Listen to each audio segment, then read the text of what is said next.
Hi, this is Tim of the 1916 Company. Welcome and thanks for logging on. If you love this watch, email us. Team Mosso at the 1916company.com. It is in the description below. Your purchase and pricing email question line for buying this or any watch you see on any of our platforms. Reach out to us directly, tmosso at the 1916company.com for pricing. Today we discuss the Tudor Black Bay Chronograph Inverse Panda. Now the original Black Bay Chrono arrived in 2017, but for 2021 we received both a inverse Panda, which you see here, and a traditional Panda, which is black registers on a silver dial. So the watch is 41 millimeters in diameter in stainless steel, 14.6 millimeters thick, from lug tip to lug tip, 50.1 millimeters, with a 22 millimeter spacing between the lugs. The watch is available on bracelets and also with straps, but as you can see, this example on the bracelet is the most durable and premium version of the watch is sold. On my wrist, which is 16 centimeters circumference, it sits well, though because it is fairly massive, I would recommend it on a wrist of 15 centimeters circumference or larger. So you can see my wrist is 16, and the down the barrel shot is always the definitive one. The wrist is outboard of the lugs, and that's the way it should always be, not the other way around. Over the top generally exaggerates the width of the watch. That's not your true angle. This is. Now, in terms of cuffs, it's not the thickest, but it's not the thinnest. It is fairly sheer, but there's not a lot of cantilever or overhang to the bezel. This watch should fit underneath most jacket cuffs and most shirt sleeves, just not the tightest of formal cuffs. The bracelet is a fascinating piece. You can see it's a modern steel integrated bracelet with a end link that mates it to the case cleanly. And then you have a little bit of a taper down from the end link with these skeuomorphic or symbolic rivets. So this is not a real 1950s or 60s Rolex Tudor rivet bracelet. Back in the day, those would have had functional rivets as joinery. These are skeuomorphic, which is to say they are visually symbolic of something else that has a similar form. You often see these visual nods in, for example, postmodernist architecture, where you have symbolic outlines designed to read as Palladian columns, for example.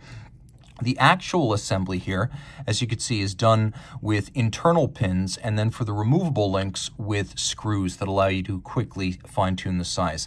You can see we have 3 pairs of divots drilled inside the clasp, so you can use your spring bar tool to change the anchoring point to fine-tune the fit. We have a clasp here that includes internal and external spring-loaded ceramic pin snaps, so you can see that the single-fold clasp rides on spring-loaded ceramic pin snaps there, and then the clamshell lock also. You can see that when locked, it creates the Tudor Shield logo, and the idea being that the steel cannot aggress against the ceramic, so these snappy tolerances will remain so over time. It will never become ropey. Taking a quick look now at the case itself. This is another nod to the shared history of Rolex and Tudor. There was a time when they used the same oyster cases, and they would have featured the first combination of Rolex Tudor hand-finished bevels starting in the 1950s, when there was a lot of crossover between Tudor Submariners and Rolex subs. Now that ended towards the end of the 80s, and the bevels are now all but gone on the sister brand. However, Tudor still has machine-finished bevels as a nod to that era when it and its sister shared those lovely beveled cases. We also have polish and satin for contrast. You can see this is a pre-owned watch because we do have a few marks, and I just want to showcase this particular mark near the lugs. It's a shallow dent, but it is visible, unobtrusive but visible. You can see the outer face, the bezel is polished, and then the top, which has an aluminum insert, uses a tachymeter scale, which you can use in conjunction with the chronograph to gauge the speed of an object, such as a race car over a kilometer. One quirky feature over these various iterations of in-house caliber Black Bays has been the presence of the mid-1968 and later Tudor Shield logo and the mid-1968 and older Tudor Rose logo on the crown. They're both there. We have a sapphire crystal with a dramatic camber design to read a little bit like a vintage plexiglass. And then we have a vintage-style twin register dial. Note the presence of a 45-minute chronograph register, unique to this application of the movement and uncommon on chronographs generally. We have a hour hand that's designed as a nod to the 1960s and 70s Tudor Snowflake Submariners, and a chapter ring style track for reading chronograph minutes and seconds, another nod to the way they used to be at Rolex and Tudor. The dial is matte black, the registers are sunken, dished, and silvered, and we have a little red lacquered tip on the chronograph seconds hand. A couple of different setting modes here. Unscrew the crown. The watch is 200 meters water resistant. We have a hacking seconds function to stop everything so you can set to a reference time. And then we have a quick set date so you can rapidly cycle the date if you wish to do so or need to do so. Crown and pushers are both screw downs.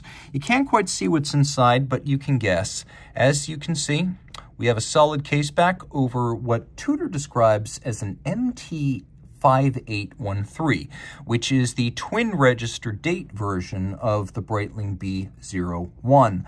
An automatic winder with a 70-hour power reserve. It is a very credible movement. It features a combination of a crisp column wheel for function selection and then a vertical clutch for chronograph engagement, so there's never any jump or wander or stagger when starting the chronograph. It is seamless because there is no play in a vertical clutch.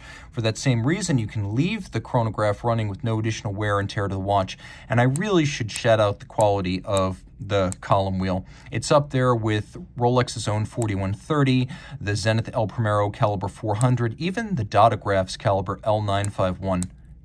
For the sheer snap and the feel and the sound and the report it makes, a really great tactile pleasure, a well-refined column wheel.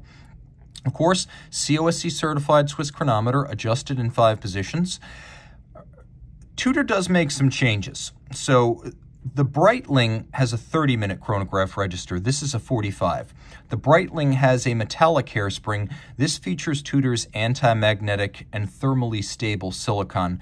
And the Breitling has a combination of an eccentric screw regulator and Edicron for fine timing and beat error correction, whereas this uses a full Tudor-style free-sprung balance.